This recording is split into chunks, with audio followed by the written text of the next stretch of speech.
Hey everybody, wanted to take a few minutes of your time and show you our aquaponics system. We have been working on this trial and error since spring. It is now July. Check out what we got. So I started with 6 barrels. I added 4 more. These are half barrels, which are 55-gallon drums that we bought used. They have the clay pebbles in them, and I found that because I used a half barrel, as the water with the bell siphon raises and falls, it would actually turn the pebbles. And the only solution I could dream up was to use 2-inch rigid foam board and pack it tightly against the pebbles once all the clay pebbles were in, and use some perforated strapping to hold it down tight. So we do have some cups in here, as you can see. So when my wife plants, the cups do move a little bit. We had experimented with some slightly larger cups and they do move. As you can see, the amount of holes in this one compared to maybe one of these. These are smaller holes with smaller cups. So these are the bell siphons, and they've been working pretty good. Got some roots growing in there that probably got to clean out soon.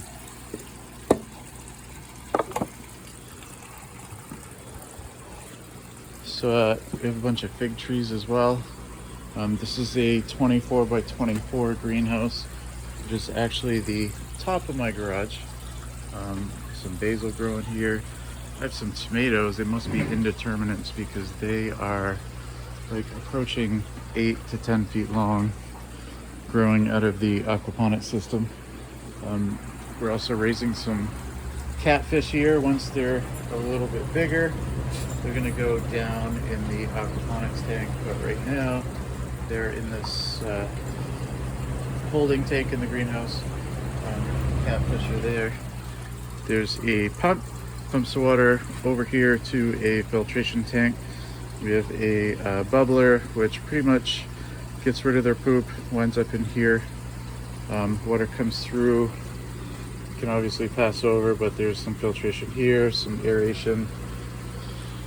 Water follows these tubes and back into the slightly lower tank.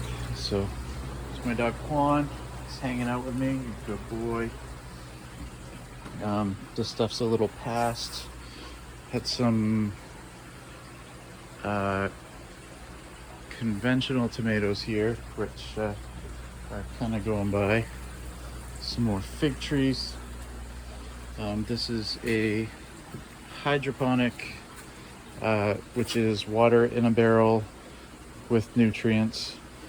Have cucumbers growing out of one side, tomatoes out of the other. The tomato plant had died off, however it seemed to spring back to life. But as you can see, the cucumbers, and we're kind of training the vines to run across our shade cloth, which they're still growing. I think some of these are banana trees, but got some more cukes here, training them to go up. And I think there's some green beans here.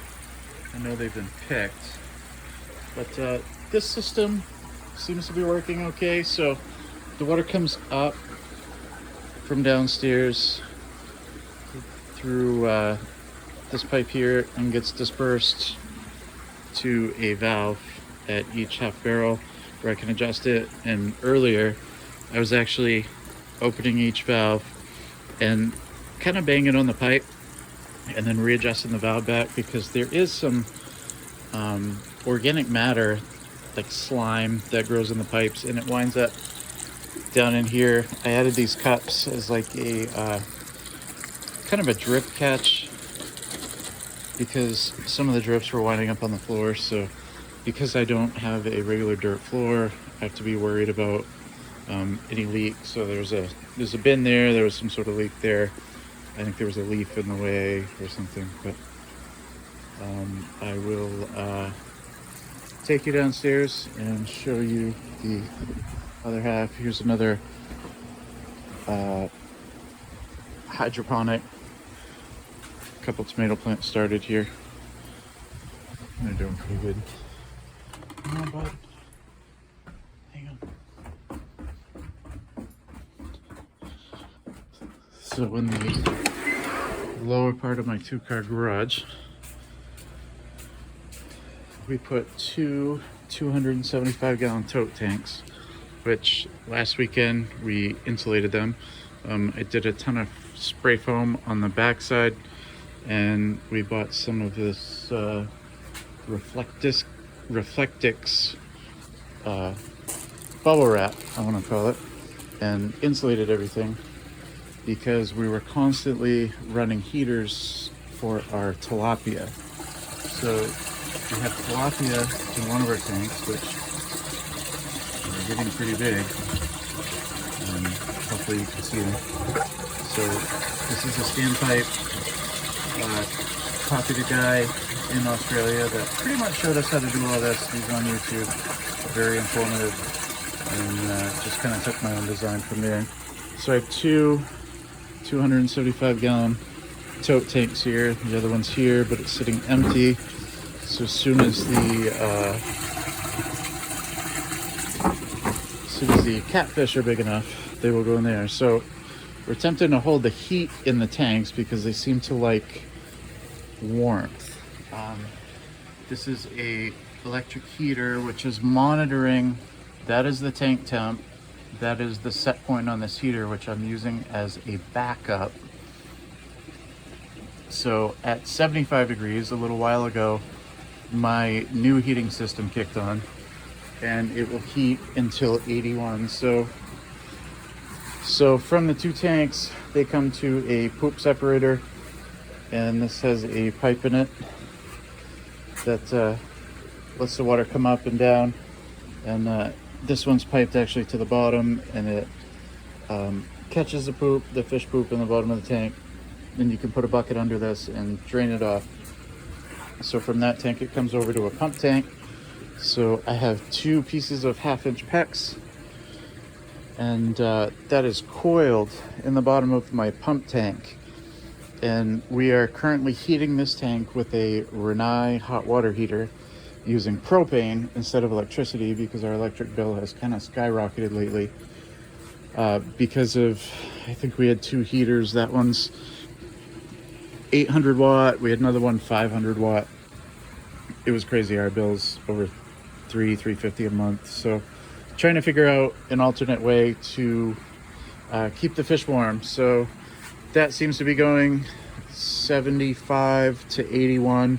It's doing a cycle right now. I have a thermostat here with a bulb tucked in against the tank, and then a circulator pump here, which I just got off the internet because local prices are absolutely crazy. Even though I don't like China pumps, I'm trying one right now. So that goes all the way across my basement to a 40-gallon storage tank and to my Rinnai hot water heater.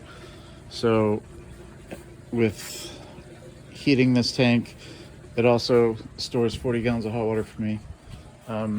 The pump in the tank, we had bought the wrong pump at first. This is my supply off the tank, off the pump, which goes back up to the greenhouse where we just were. So and then that's what is that, 1.5-inch pipe. And I have a T here where we have to add a UV light and some side stream filtration, I believe. But anyway, I have 2-inch out of all the half barrels that drains back to the tanks. It tees off right here, and there's a couple of valves, so you can feed one tank or the other, or kind of mix it and feed both. So we're currently feeding both. And then the pump that we picked up for that tank, we've been using for quite a while. It's a variable speed pump, which has been great because it seems as though as the slime builds up a little bit, you either have to knock the pipes or speed the pump up slightly. because I think there is some bacterial growth in this piping. But wanted to show how our aquaponics system is doing. We've never done this before. We're just figuring it out. And the bell siphons were a absolute nightmare to figure out. And you have to have enough flow. You have to play with the height of the bell siphons. It's just a trial and error thing. I'd pretty much given up on them, tried to figure out what I was gonna do. I didn't know, but I kept at it and thought about it every night and kept making changes, and finally I figured them out. So good luck, YouTube. I hope you enjoyed this. Thanks.